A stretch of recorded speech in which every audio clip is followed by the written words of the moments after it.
लखनऊ की MP MLA अदालत ने कांग्रेस सांसद राहुल गांधी के खिलाफ दाखिल दोहरी नागरिकता से जुड़ा मामला खारिज कर दिया है।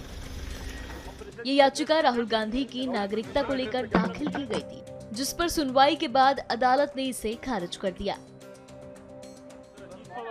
इस फैसले को राहुल गांधी के लिए एक बड़ी कानूनी राहत के तौर पर देखा जा रहा है।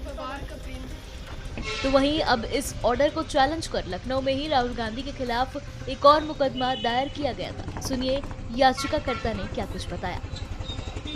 आज माननीय विशेष न्यायालय के सामने फैसला सुनवाई होना था, तो हमने माननीय विशेष न्यायालय के सामने याचिका दाखिल किया था कि श्री राहुल गांधी इनके ऊपर एफआईआर करें, एफआईआर करने का आदेश प्राप्त करें।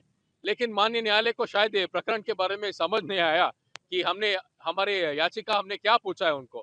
हमने यहाँ तक माननीय न्यायालय के सामने पूछा ही नहीं कि वो उनके नागरिकता के बारे में अंतिम फैसला करे, ये हमने पूछा ही नहीं। इस मुकदमे में हमने सिर्फ स्पष्ट रूप से इतना पूछा कि वो इस मामले के सिलसिले में एफआईआर दाखिल करने के लिए कोतवाली पुलिस थाना रायबरेली को आदेश दे।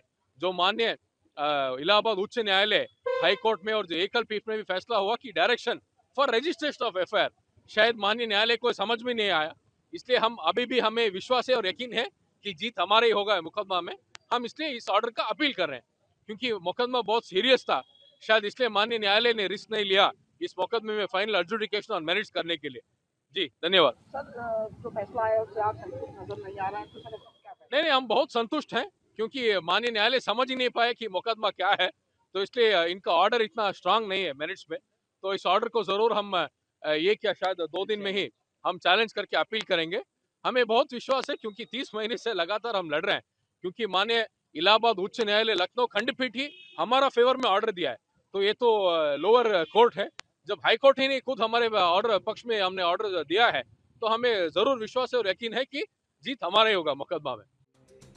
वहीं दूसरी ओर रायबरेली की एमपी एमएलए अदालत में कांग्रेस नेतृत्व से जुड़ा एक नया मामला सामने आ गया।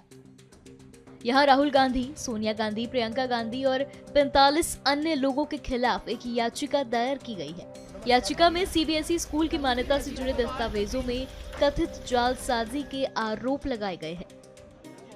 शिकायतकर्ता का आरोप है कि स्कूल की मान्यता के लिए गलत दस्तावेजों का इस्तेमाल किया गया और इसी आधार पर अदालत से जांच की मांग की गई है। आज हमने याचिका डाली है जिसमें सोनिया गांधी सहित 45 लोगों को, जिसमें हर्षिता माथुर कलेक्टर भी हैं और अमृता सिंह एडीएम वित्त भी हैं। ये मुकदमा हमने दर्ज किया है।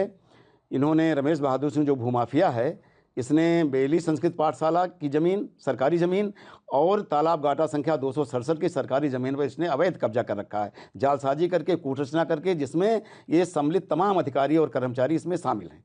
हमने इसकी जांच कराई और पीएमओ ऑफिस इन्होंने आख्या भेजी कलेक्टर ने, और यहाँ भेजी सीएमओ ऑफिस, जिसमें पूरी शिकायत को सत्य लिखा और अंत में लिख दिया कि कार्रवाई पुलिस से अपेक्षित है। मैंने उन पत्राजातों को लेकर के 3 बार इनको हमने पत्र दिए कि आप इस पर एफआईआर दर्ज कराइए या मुझको एफआईआर दर्ज कराने का अनुमति दे दीजिए।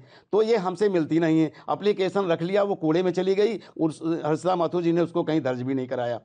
तो इस तरह फिर हमारे पास यही विकल्प बचा कि इसको न्यायालय जा करके हम न्यायालय से कार्रवाई कराएं। ये जालसाजी, कूट रचना, धोखाधड़ी जो भी हुई है ज़मीन के मामले में, ये मुकदमा दर्ज हो और न्यायालय न्याय करे और ये तालाब खाली कराए, इन अपराधियों को सजा मिले।